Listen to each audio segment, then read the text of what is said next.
We continue our conversation with Senator Hillary Clinton, opening with the vital war on terror issue. You believe we're in the middle of a shooting war on terror? You believe that? Yes, absolutely. Okay. You and I are from New York. I bet. We lived through the horrors of 9/11. Dozens of people in my town dead. Every single day. Right.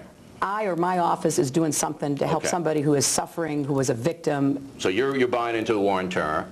Now, Iran, I believe, is the most dangerous country vis-a-vis the United States. Do you believe that? I believe it's one of the dangers, but I think it's a significant danger. And but it's it is not the most. Well, I think it is in combination with the other threats we face. Because clearly, if Iran were to ever obtain a nuclear weapon, that would be unbelievably bad for us and the world. And I'm going to do everything I can to prevent that from ever happening. Well, I hope so. Because we can't let Iran have a nuclear weapon. We cannot, and I have said that over and over again. You can't. And I have been very tough about what I would do with Iran. Here's the deal. You start pulling U.S. troops out of Iraq, and Iraq's a mess. Everybody knows it. Yeah. Iran's going to like that. That's good for Iran. And Iran wants to dominate Iraq for a number of reasons. How are you going to stop it? First of all, I believe that our military has fulfilled all their military missions. They got rid of Saddam Hussein. They gave the Iraqis free and fair elections. They gave the Iraqi government the space and time to make the decisions that only the Iraqis can make for themselves.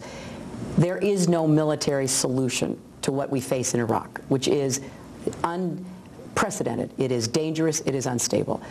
I have said that I will begin withdrawing our troops because I believe two things. Number one, because there is no military solution, we have got to emphasize the political and the diplomatic. And because, as we withdraw them, that's the only way to focus the Iraqi government on what they must do for themselves. I think it's somewhat open to debate as to whether Iran really wants to see us withdraw, and here's why. They have been an equal opportunity supporter of the militias, of the insurgents, of anybody who would pick up arms against the United States. They would have to begin to pick sides. That will, I believe, catalyze Iraqi nationalism. Remember, we have a Persian state, the Iranians, an Arab state, the Iraqis. There will be a lot of conflict between the Iranians and the Iraqis moving forward if the United States is on the sidelines instead of in the middle. The weakness of your argument is twofold. Number one, any withdrawal of American troops will be seen as weakness by Iran and al-Qaeda. Number two, if Iran decides it wants to dominate Iraq, which I believe it will, and I could be wrong, you can't stop them if you draw our troops out, and Iraq can't stop them. Then you got a problem with Saudi Arabia. If Iran decides to dominate Iraq, oil prices will double from now.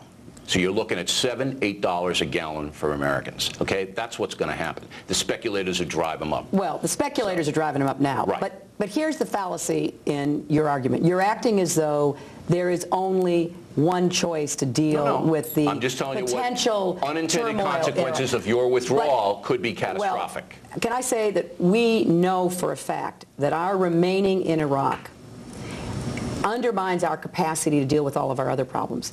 See, my shorthand is we need to end the war in Iraq and win the war in Afghanistan.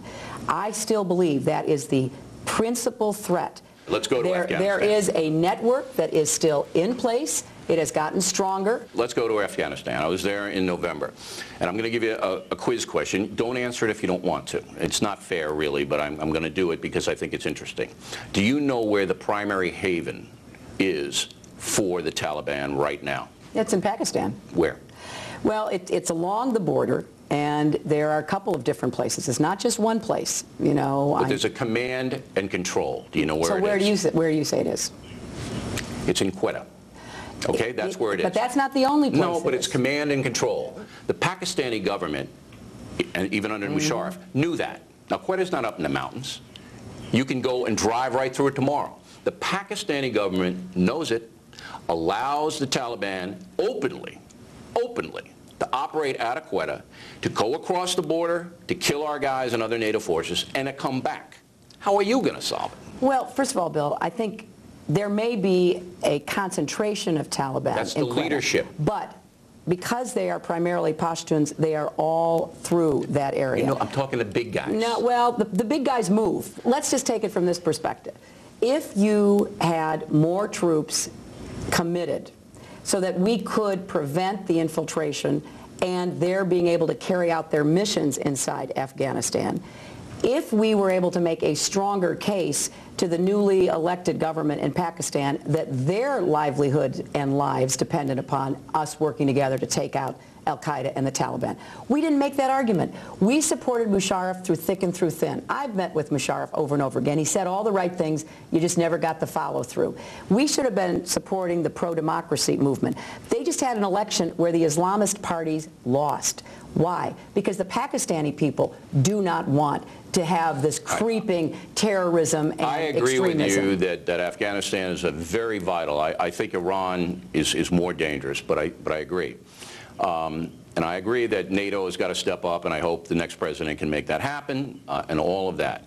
But unless the Pakistani government takes action against the Taliban inside Pakistan, no matter how many troops you put in there, you're going to have bombs going off, and you're going to have the same thing going on. I agree with that, but what is the best way to persuade them to do that? Cut off all our aid if they don't. That's the best way. We now have a new government there. We have got to make it clear to the new government in Pakistan that we will stand with them, we will support democracy. We have not put all our eggs into Musharraf's basket. It's a diplomatic thing. It may or may not work. It is a diplomatic thing, may or may but not it's in work. their self-interest. It's not just us coming and saying, but the military in Pakistan does have the potential, as you know, to go after them and they can wipe them out tomorrow. But they've got to do it for reasons that are in their interest, not ours. And we haven't made the case to them that we should have.